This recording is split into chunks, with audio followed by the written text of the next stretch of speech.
मित्रों नमस्कार। इस वीडियो में हम सभी लोग संस्कृत व्याकरण प्रवेशिका से कुछ महत्वपूर्ण भाग पढ़ रहे हैं। इसके पहले भाग 3 हो चुका है, जिसमें प्राकथन का भाग 1 कुछ वेदांग पढ़े हैं।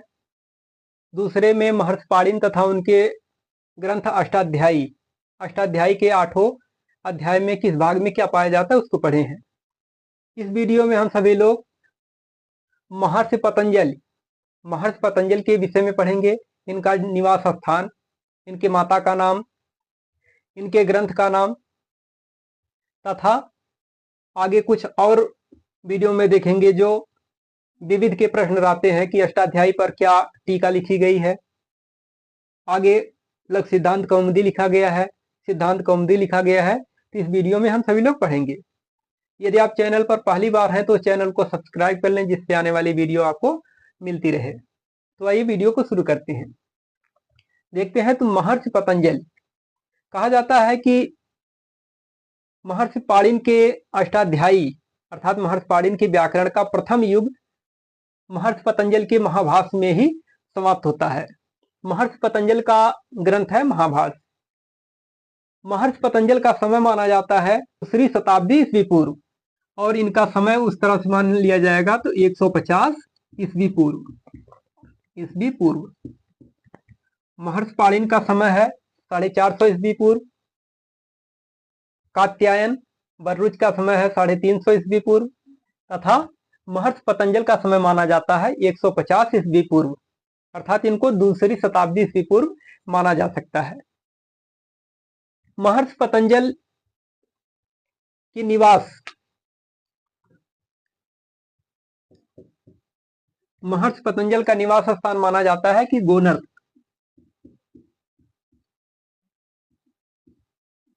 गोनर्द अर्थात गोंडा। महर्षि पतंजलि का निवास स्थान माना जाता है कि इनका जन्म गोनर्द में हुआ था, अर्थात गोंडा। जो गोनर्द है उसको आधुनिक रूप में कहा जाता है कि गोंडा स्थान माना जाता है। इनकी माता का नाम, महर्षि पतंजलि की माता का नाम कहा जाता है कि गोड़िका। महर्षि पतंजलि की माता का नाम गोड़िका था। ये महर्षि पतंजलि पुष्यमित्र शुंग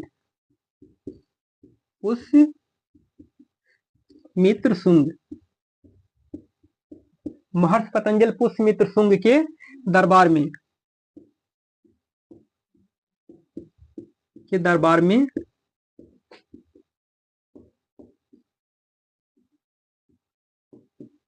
विराजमान थे। कहा जाता है कि महर्षि पतंजलि पुष्यमित्र शुंग के दरबार में विराजमान थे।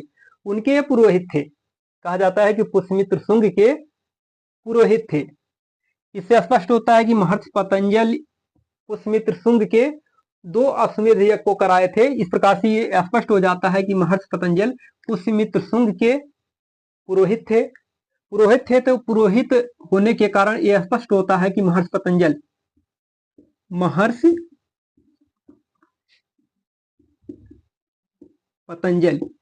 पतंजलि का एक गोत्र कहा जाए कि इनका गोत्र क्या था। गोत्र तो ये ब्राह्मण थे। महर्षि पतंजलि ब्राह्मण थे। महर्षि पतंजलि का समय 150 ईस्वी पूर्व। महर्षि पतंजलि का निवास स्थान गोनर्द, अर्थात जहां पर अधिक गायें पाई जाती हैं तो कहा गया है गोनर्द अर्थात गोंडा। इनकी माता का नाम गोड़िका। महर्षि पतंजलि की माता का नाम था गोड़िका।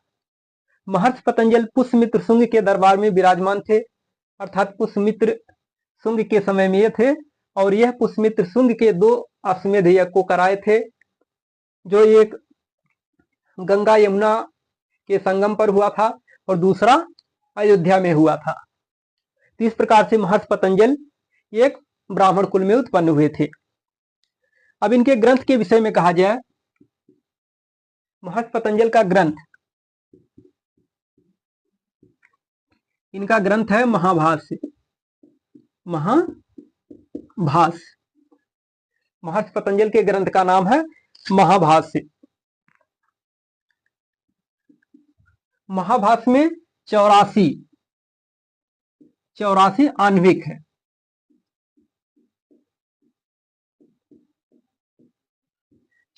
आण्विक है। आण्विक से तात्पर्य है कि दिन, अर्थात प्रत्येक दिन का अध्याय, एक दिन के अध्याय को एक आण्विक कहा गया है। इस प्रकार से महर्षि पतंजल के महाभाष्य में 84 आण्विक पाया जाता है। और इनका एक ग्रंथ है योग सूत्र, दूसरा इनका योग सूत्र। महर्षि पतंजल का दूसरा ग्रंथ है योग सूत्र। तथा इनका ये काव्य मिलता है, ये काव्य है जो महानंद काव्य। महर्षि पतंजल के महाकाव्य का नाम है महानंद काव्य। महर्षि पतंजल के काव्य का नाम है महानंद काव्य। त्रिमुनि, इनके ग्रंथ का नाम है महाभाष्य, जिसमें 84 आण्विक पाए जाते हैं। यह प्रश्नोत्तरी शैली में लिखा गया है, यह व्याकरण का प्रश्नोत्तरी शैली में लिखा गया है। दूसरा ग्रंथ है इनका है योग सूत्र, और तीसरा महाकाव्य मिलता है कि महानंद काव्य। महर्षि पतंजल के महाकाव्य का नाम है महानंद काव्य। महर्षि पाणिनि, पतंजल और कात्यायन, पाणिनि, पतंजल, कात्यायन,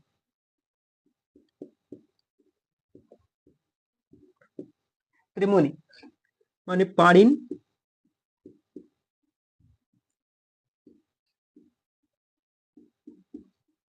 कात्यायन, पतंजल, इनको त्रिमुनि कहा गया है। व्याकरण शास्त्र में पाणिनि, कात्यायन और पतंजल, इनको त्रिमुनि कहा गया है। त्रिमुनि की श्रेणी में महर्षि पतंजल का तीसरे स्थान पर नाम आता है। तो इस वीडियो में महर्षि पतंजल के विषय में पढ़े हैं। महर्षि पतंजल का समय है 150 ईस्वी पूर्व। इनका निवास स्थान गोंडा, जो गोनर्द कहा गया है। माता का नाम, महर्षि पतंजल की माता का नाम मिलता है गोड़िका। महर्षि पतंजल पुष्यमित्र शुंग के दरबार में विराजमान थे। महर्षि पतंजल का गोत्र ब्राह्मण, महर्षि पतंजल का गोत्र क्या था? ब्राह्मण था। इनके ग्रंथ का नाम है महाभाष्य। महर्षि पतंजल के ग्रंथ का नाम है महाभाष्य। दूसरा ग्रंथ है योग सूत्र, और तीसरा महाकाव्य इनका है एक महानंद काव्य। महर्षि पतंजल के महाकाव्य का नाम है महानंद काव्य। त्रिमुनि, त्रिमुनि के श्रेणी में, ये त्रिमुनि के श्रेणी में आते हैं पाणिनि, कात्यायन, पतंजल, इनको त्रिमुनि कहा गया है। तथा इनके द्वारा जो कुछ कहा गया है उसको आदि उपदेश कहा गया है। इनके द्वारा जो कुछ कहा गया उसको उपदेश कहा गया है। महर्षि पतंजल को इसकी श्रेणी में, अर्थात त्रिमुनि की श्रेणी में तीसरा स्थान है। तो आगे कुछ और विविध के प्रश्न हैं, उनको आगे देखते हैं। आगे कुछ विविध के प्रश्न हैं, जिसमें कुछ विद्वान हैं जो व्याकरण है, वह व्याकरण ग्रंथ पर टीका लिखे हैं तथा व्याकरण लिखे हैं। तो उसको देखते हैं कि 7वीं शताब्दी में महर्षि पाणिनि के ग्रंथ अष्टाध्यायी पर, 7वीं शताब्दी में महर्षि पाणिनि के ग्रंथ अष्टाध्यायी पर जयादित्य और वामन ने काशिका नामक टीका लिखी है। काशिका किस ग्रंथ पर टीका लिखी गई है, प्रश्न बन सकता है। तो अष्टाध्यायी पर टीका लिखी गई है। अष्टाध्यायी किसकी रचना है? महर्षि पाणिनि की रचना है। जयादित्य और वामन का समय कितना है? अगला पॉइंट है जयादित्य और वामन का समय कितना है। तो जयादित्य और वामन का समय है 660 ईस्वी पूर्व। 660 ईस्वी पूर्व नहीं, 660 ईस्वी माना जाता है। आगे काशिका ग्रंथ पर न्यास नामक उपटीका, काशिका ग्रंथ पर, काशिका टीका पर न्यास नामक उपटीका जिनेन्द्र बुद्ध ने लिखा है। काशिका ग्रंथ पर पद्मंजरी नामक उपटीका हरदत्त ने लिखा है।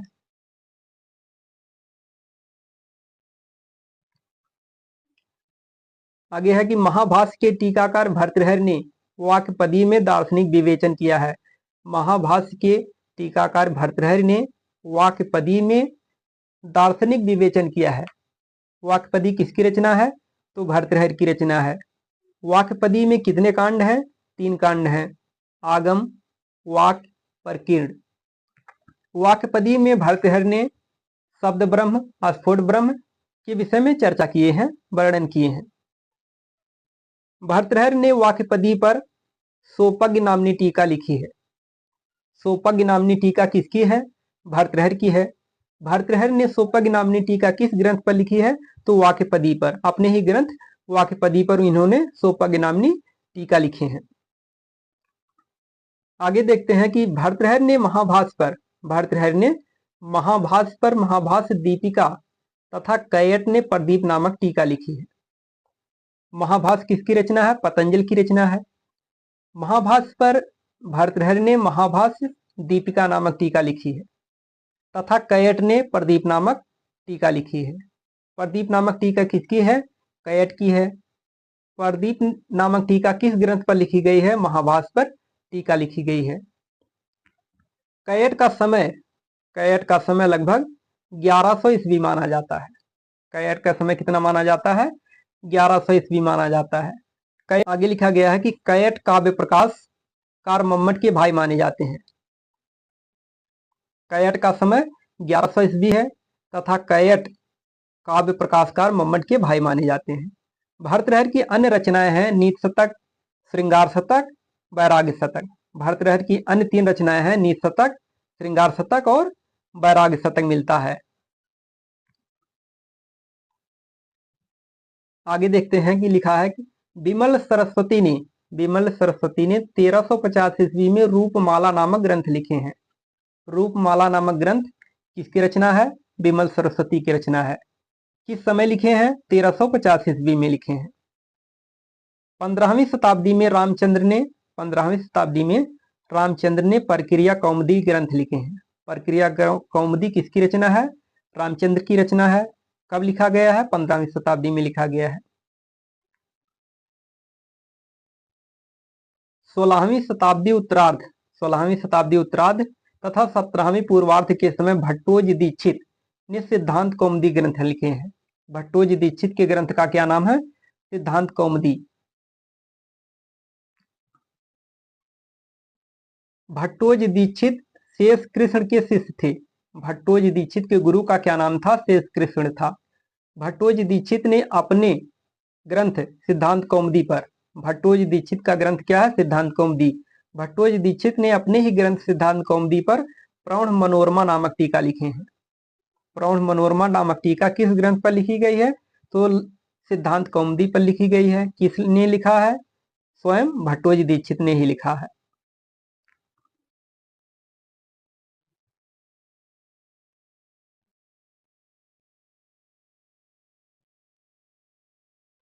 आगे लिखा गया है कि भट्टोजी दीक्षित ने पाणिनि की अष्टाध्यायी पर शब्द कौस्तुभ नाम की विस्तृत टीका लिखे हैं।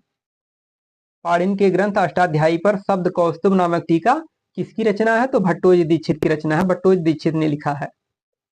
भट्टोजी दीक्षित के भतीजे कोंड भट्ट ने वाक्य विन्यास एवं दार्शनिक विवेचन संबंधी व्याकरण भूषण पुस्तक लिखी है। भट्टोजी दीक्षित के गुरु भाई पंडित जगन्नाथ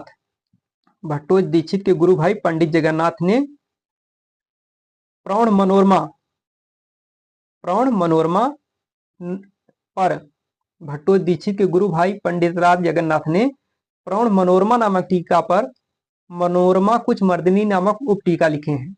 भट्टोजी दीक्षित ने अपने ग्रंथ सिद्धांत कौमुदी पर प्रौढ़ मनोरमा नामक टीका लिखे हैं तथा प्रौढ़ मनोरमा नामक टीका पर भट्टोजी दीक्षित के गुरु भाई पंडित जगन्नाथ ने मनोरमा कुछ मर्दिनी नामक टीका लिखे हैं। आगे चल करके बोपदेव का ग्रंथ मुक्तबोध मिलता है तथा सर्ववर्मा का व्याकरण का तंत्र मिलता है एवं चंद्रगोमी का चांद्र व्याकरण।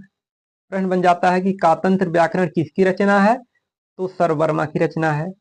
मुक्तबोध व्याकरण किसकी रचना है? बोपदेव की रचना है। चांद्र व्याकरण के रचनाकार कौन है? तो चंद्रगोमी है। अगला पॉइंट है कि नागेश भट्ट ने प्रौढ़ मनोरमा पर शब्द रत्न नामक टीका लिखी है। प्रौढ़ मनोरमा किसकी रचना है? भट्टोजी दीक्षित की रचना है तथा भट्टोजी दीक्षित के प्रौढ़ मनोरमा नामक टीका पर शब्द रत्न नामक उपटीका कौन लिखे हैं? तो नागेश भट्ट लिखे हैं। शब्द कौस्तुभ पर बिस्मी नामक टीका, शब्द कौस्तुभ पर बिस्मी नामक टीका नागेश भट्ट लिखे हैं। आगे मिलता है कि नागेश भट्ट के अन्य ग्रंथ मिलते हैं कि व्याकरण सिद्धांत मंजूषा, शब्देन्दु शेखर, परिभाषेन्दु शेखर। यह महत्वपूर्ण है। आगे लिखा गया है कि सिद्धांत कौमुदी का संक्षेप बालकों की सुविधा के लिए लघु सिद्धांत कौमुदी, मध्य सिद्धांत कौमुदी तथा सार सिद्धांत कौमुदी, गीर्वाण पदमंजरी, यह वरदराज की रचना है। सिद्धांत कौमुदी का संक्षेप बालकों की सुविधा के लिए वरदराज ने लघु सिद्धांत कौमुदी, मध्य सिद्धांत कौमुदी तथा सार सिद्धांत कौमुदी के रूप में लिखे हैं।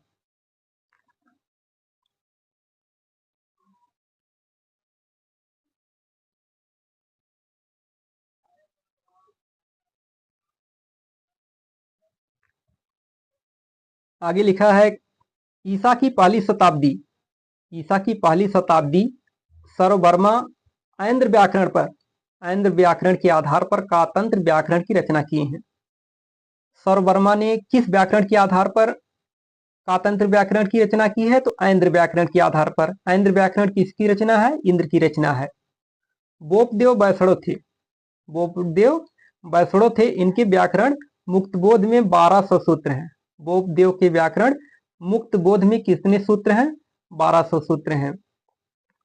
आगे है कि अनुभूत स्वरूपाचार्य के व्याकरण सारस्वत व्याकरण में 700 सूत्र हैं। सारस्वत व्याकरण किसकी रचना है? अनुभूत स्वरूपाचार्य की है। इसमें कितने सूत्र हैं? 700 सूत्र हैं।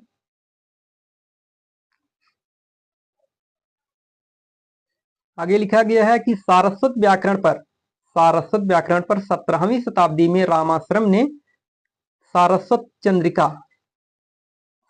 व्याकरण पर 17वीं शताब्दी में रामाश्रम में सारस्वत चंद्रिका नामक टीका लिखी है। आगे लिखा गया है कि प्रत्यय सदा बाद में जुड़ते हैं और उपसर्ग शब्द के पहले जुड़ते हैं। केवल तद्धित का एक प्रत्यय बहुच ऐसा प्रत्यय है जो ईसद समाप्ति अर्थ में शब्द के पहले जुड़ जाता है।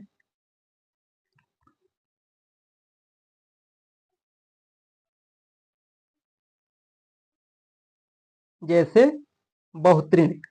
अब बहुतृण में कौन सा प्रत्यय लगा है? तो बहुच प्रत्यय लगा है। बहुतृण में कौन सा प्रत्यय लगा है? बहुच प्रत्यय लगा है। इस वीडियो में इतना ही। यदि वीडियो पसंद आए तो वीडियो को लाइक करें, शेयर करें और चैनल को सब्सक्राइब करें। वीडियो देखने के लिए धन्यवाद।